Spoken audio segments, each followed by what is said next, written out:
first thing you need to do is be safe. Disconnect the appliance or turn off the breaker to avoid electric shock. Hello guys, welcome to my channel DIY Repair Now. Today we're going to be working on a GE side-by-side. The model number, it's on the display. And the problem that we have with this refrigerator that is icing up here on the freezer side. As you see, we have like ice in the back panel. The customer already have removed all the shells, so we're gonna tell you how they go at the end of the video. Now we're gonna remove the two screws that holds the this panel. This is a ground wire. Remember to install this wire when you finish with the repair. And this is the evaporator coils. As you see, is a big block of ice. This coil should not look that way. It shouldn't be any ice, or at least not this block of ice and all the way around the coils. So this is an indication that we have a problem with one of the things that should make this ice to melt, which is the heat element, which is the one defrost all this ice every 8 hours, every 10 hours, depends when the board send voltage to the heat element, or the thermostat, which is the one who turns on the heater. The other thing that could be creating this issue is a thermistor, which is the one who controls the temperature around the evaporator on the freezer side. Now, right now, what I'm doing is disconnecting this harness, and I'm gonna follow the wires to the three things that I just mentioned to you. So if you have ice in the back panel on the freezer side on this GE refrigerator, most likely you're gonna have a problem with this with one of these three things that I just mentioned to you. And the most common out of the three things is the Defrost Thermostat. However, I found that in Amazon they sell all three things as a package, so you either replace the part that you need or replace all three. My suggestion is replace all three, because when one of them goes bad, pretty soon the other one is going to give you a problem. So basically they sell this as a package because of that matter. Now this is a ground wire. Just follow the video to take it apart. Just be careful with the screws that goes around the evaporator.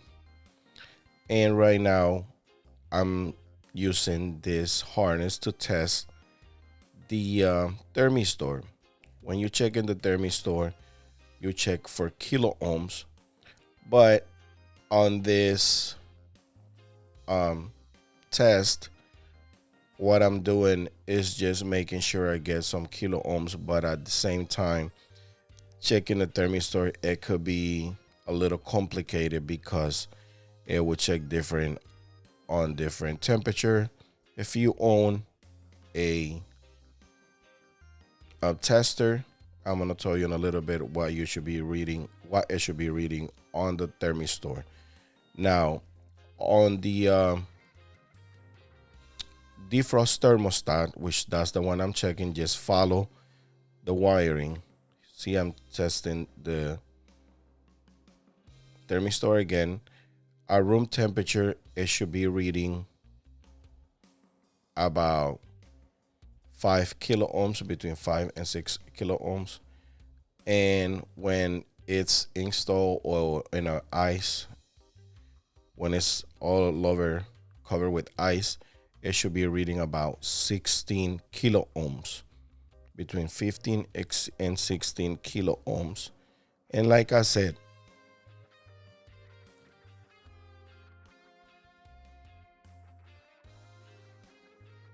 what I do is I just go ahead and order the three things and replace all of them. The last thing that could be creating this issue where it accumulates ice is the main control board. However, the main control board is not common when this issue is happening on the refrigerator. I've been doing this like for 20 years, and I think I have to replace main control board only once for this issue. So most likely you're gonna need either the thermistor, the thermostat, or the heat element. And like I'm saying again, most of the time it's just the thermostat. But go ahead and go to the link on this video and you will find the part number for this kit. With it brings all three things: the thermistor, the thermostat, and the heat element. Now, this is how you replace the thermistor. Just cut the wires on the old thermistor and go ahead and install the new thermistor like so. I use wire nuts because they work very fine for me. I've been doing it for years. Just go ahead and put the attachment on the thermistor and put it where it should be. Now this is the harness that connects the thermistor. We're just gonna make sure if it's connect okay. As you see, the fan is spinning, so this means that we did a good job there. There's no issues whatsoever. Now we're gonna disconnect the refrigerator again, and we're gonna go ahead and connect our steamer to start defrosting all the buildup ice, because this ice should not be there. Now what we're gonna do is we're gonna go ahead and install our new heat element. This is the other piece that I was telling you about. This is the heat element. The same way I'm installing this one, the same way you're gonna go ahead and remove the old one.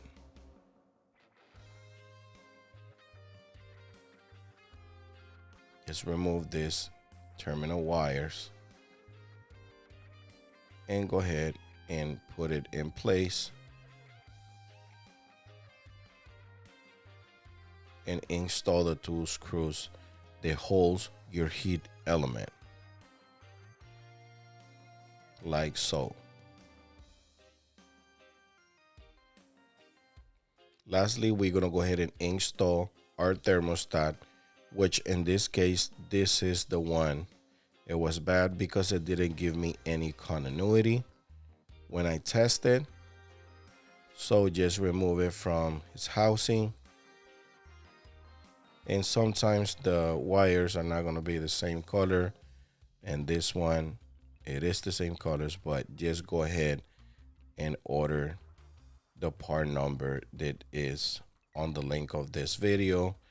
This link is going to take you to Amazon, and you will be able to order this kit, which brings all three parts, like I said a couple times already in this video. Cut the wires, splice them together, put a wire nut on, and make sure it's tight. They don't come loose.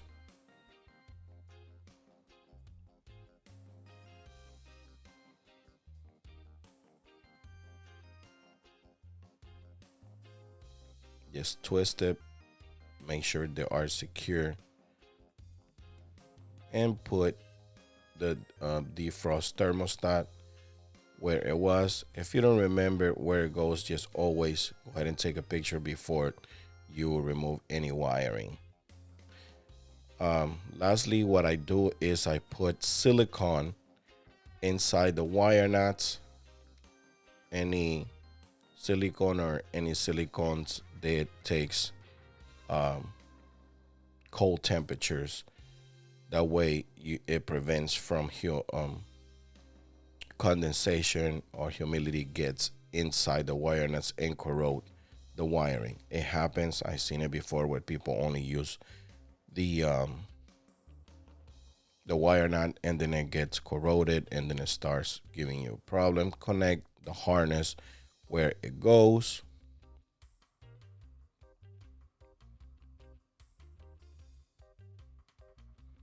Connect the other harness in the other side.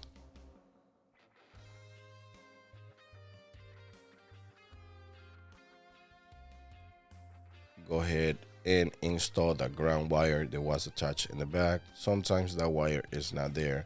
In this model, it was in the back. So just do it.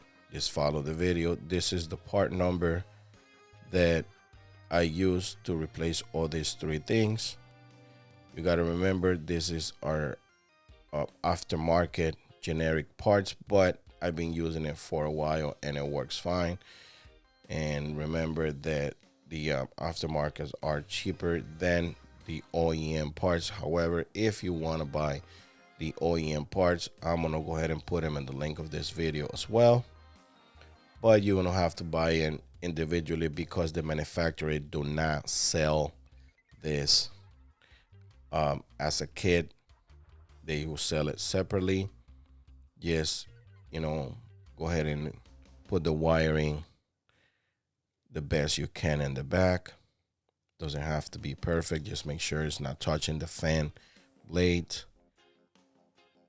And at this point, we're pretty much done. We're gonna go ahead and install our back panel.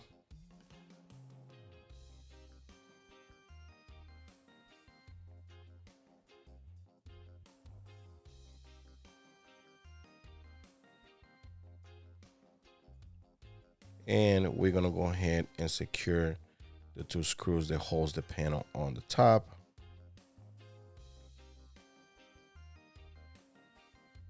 Now in this part of the video, I didn't put the green wire on the panel, but I realized it later and I went and did it.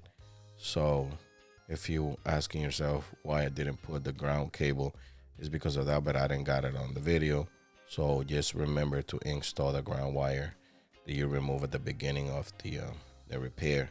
On the panel, go ahead and install your ice bucket and the top panel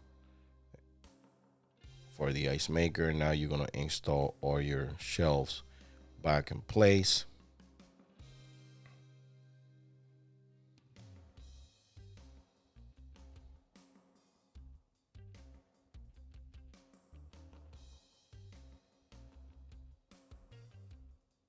Just like so.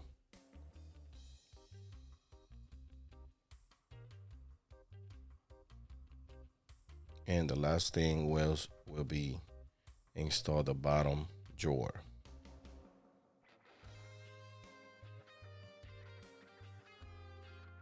Now go ahead and make sure everything is fine. That's the model number again.